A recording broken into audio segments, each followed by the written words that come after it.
No sustainability, no structure, pure niggatry. Just out here hoeing people for real. C-tier, you didn't think. Bruh, it's a crazy fact that dude really did that to that judge, bruh. Ain't no way, bruh. All right. What's up, y'all? Show some mustache mother. Shakri, we're back in the video. Can you really rank how many scenes they plan made? How much sense they plan made? Make sure you like, comment, subscribe, follow. Social media is gonna pop on the screen. We're on the road to 500. Let's see what's going on with this. Today, we're not ranking villains by how strong they are. We're not ranking them by how iconic they are. And we're definitely not ranking them by the aura they have. Today, we're ranking them by something much more important. If their plan actually worked, and did it really make sense? Because there's a difference between being evil and being strategic. Some villains are masterminds with Google Sheets. Others are just emotional with some munyon. So today, we're putting them into 5 tiers based off how logically sound and sustainable their master plan actually was. Here are the tiers. D tier. Bro just wanted attention. No sustainability, no structure, pure niggatry. Just out here hoeing people for real. C tier. You didn't think.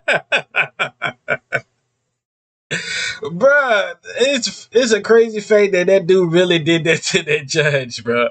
Ain't no way, bruh. This through. Emotionally driven, half-formed, short-term thinking. Loki fell for some form of rage bait. B tier. Good idea, terrible execution. The concept was solid, but doodlebob levels of execution. A tier. Unethical, but organized. This tier is for the morally insane, but still impressive at the end of the day. S tier. Loki had a point, meaning they were strategically airtight, still some niggatry, but effective in their plans. First, we got Thanos. Now let's get this out the way. The genocide, yeah, it was horrific, but the plan in itself was executed to the 3rd degree.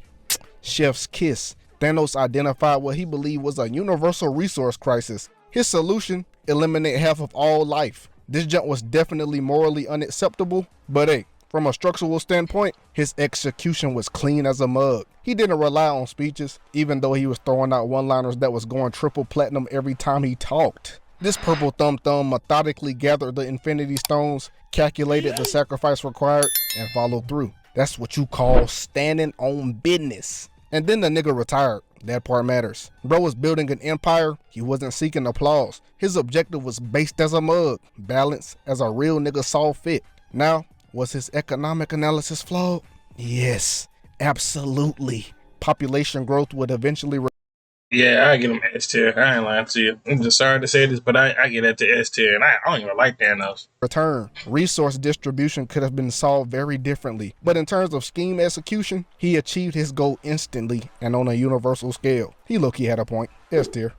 Osmandius. Bro is what happens when a villain actually reads ahead. Bro recognized a global nuclear war was imminent and decided the only way to prevent it was to fabricate a shared alien threat. By staging a catastrophic event, bro is all cap, straight work. He forced the world powers to unite, and here's what elevates him. He executed the plan before confronting the heroes. No, I'll explain my plan now that you caught me. It was already done. That kind of foresight is rare with villains these days. Long-term sustainability, that depends. A world united under fear may eventually fracture again, but in the immediate climate, that mug really worked. His flaw wasn't emotional instability. It was an ethical compromise. Loki had a point. S tier. Now we on Killmonger. Or should I say Martin Luther King monger. Bro's plan had I Had a Dream written all over it. He believed Wakanda's isolation was unjust and that its resources should empower oppressed communities around the world. His strategy involved infiltrating Wakanda, legally claiming the throne, and weaponizing its technology and resources for the good of all niggas worldwide. From an infiltration standpoint, bro was precise. He trained and beat the brakes off T'Challa. He also understood Wakandan culture so he could maneuver the 1v1 phase system to his advantage. The flaw, it just wasn't scalable, bro. Global armed revolution creates instability. Redistribution through force leads to counterforce and worldwide nigga moments. His vision didn't account for long-term control after the initial uprising. Organized? Yeah. Sustainable? Yeah. A Give him tier. A tier. Unethical but organized. Magneto. Now, dude's plan was built on lived trauma. He believes mutant superiority is necessary for survival. Unlike reactive villains, Magneto often plans for political leverage, alliances, and strategic pressure. The issue isn't structure though, it's outcome. Dominance through fear produces resistance, my guy. Even if mutants win short term, the oppression cycles don't disappear, they reverse. It would just be a continuous cycle, or whatever Aaron said in Attack on Titan. Magneto's plans are disciplined and tactical, but they rarely account for societal equality. Bro is basically the Marvel Universe's Ghetto from JJK, but a little more tame, cause that nigga Ghetto out here calling humans monkeys and irsh. We can't let that monkey calling agenda slide in any verse. A tier. Now, Loki's invasion plan in the Avengers was straightforward. Open a portal, invade Earth, establish rule, villain 101 type irsh. The simplicity is almost admirable from the outside looking in, but simplicity without a good pair of legs is bound to get folded. He didn't account for the coordinated superhero resistance. He relied heavily on intimidation and external forces without building any kind of internal control systems, bro. Dude tried to really bully his way through a world with juiced up humans. Conquest requires follow through. Loki put all his skill points on the dramatic takeover, but none in the actual takeover itself. Because if we think about it, he really sold the bag. The numbers he was throwing up in New York. That's right though. That's pretty. He's right about that. If he was worrying about if he executed both, then he would have been great, right?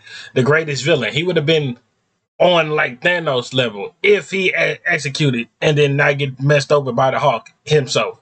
So, yeah.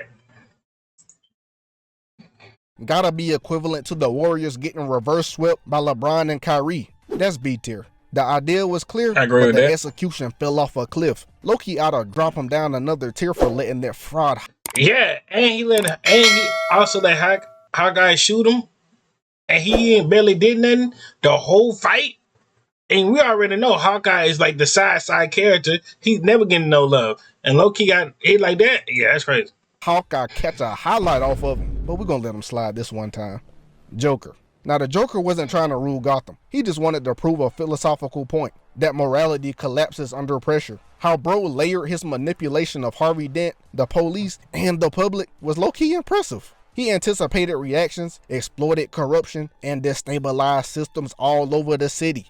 All in a short amount of time too. But here's the limitation. There was no future vision. After society would have collapsed, then what, bro? Chaos as an end state isn't the way. Bro is one of them villains that are actually too smart for their own good. He really out here just rage baiting society because he felt like it. And when he was getting his butt handed to him for lunch in the interrogation room and still proceeded to laugh that Irsh off, I knew he was doing all this junk for the love of the game. And that's commendable. His planning was brilliant, but strategically empty as a Pringles can. Yeah, bro, I'm not gonna hold you. If a dude just start laughing after you put him up on the wall and throw him on the ground, yeah, bro, lock all the schools up, bro. He don't need to be here, bro. Lock all the schools up. B tier. Ultron. Dude identified humanity as the problem. His solution? Extinction level reset. The Clanker possessed access to global networks and near limitless computational power. Theoretically, he could have restructured global defenses or optimized resource allocations. Anything that would actually help, right? Yeah, no. Bro instead escalated immediately to annihilation. Went from 0 to 100 real quick, and straight niggatry was afoot. That jump shows bias in a supposedly logical AI. Bro's out here operating on iOS 1.1.1. Powerful? Yes. Reasonable? No. C tier. Bro just didn't think this through.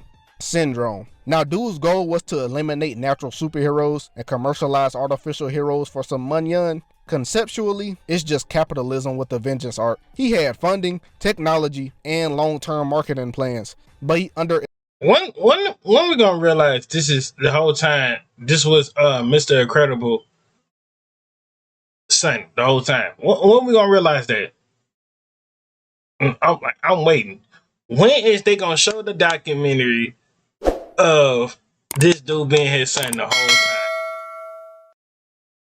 Are we just gonna, sweep that under the rug and never bring that up? estimated unpredictability. Testing his world-destroying robot without airtight fail-safes exposed his egoish decision-making. Straight self-sabotage at its finest. His vision prioritized validation over stability. If it wasn't for him actually trying to give the normies superpowers, I would put him in straight D tier. But hey, who doesn't want powers? So, you going C tier. Scar. Scar. Dude's takeover was initially effective. Eliminate Mufasa, exile Simba, claim the throne. Classic villain power grab. But he failed at resource management, allowing these grimy hyenas to overhunt and destabilize the whole ecosystem of the savannah, leading to famine and collapse. Power without maintenance isn't leadership, nigga. It just means there's a goofy on the throne. Immediate D tier. Bro just wanted attention for real. Simple as that. Yeah, I ain't lying to you. Scar, if he would have executed better and stuff like that, and had plenty of sources, and if he like had the hyena, he had like another group of lions that was outcast like then this probably would have worked. Lord Voldemort, the name who shall not be named. Voldemort's objective was immortality and wizard supremacy. The Horcrux concept was ambitious, I can't lie. Splitting his soul ensured survival. Bro was basically the first Sukuna. The issue was placement and predictability. Symbolic hiding spots are cool and all, but they're also traceable as a kindergarten worksheet, nigga. Additionally, tying his fate to a prophecy created unnecessary dependency. Bro is powerful and feared, but functional security matters, nigga. Use your common sense. Fire for that! D tier. Homelander. Now, Homelander's plan is more on the emotional trajectory, if I'm being real. He seeks admiration, dominance, and validation. He manipulates public perception well and maintains power through intimidation. But he reacts rather than anticipates. Basically a souped up nigga moment. His decisions are driven. Avoid the flea and tick ick with 50% off your first auto ship order of flea and tick meds from Chewy Pharmacy.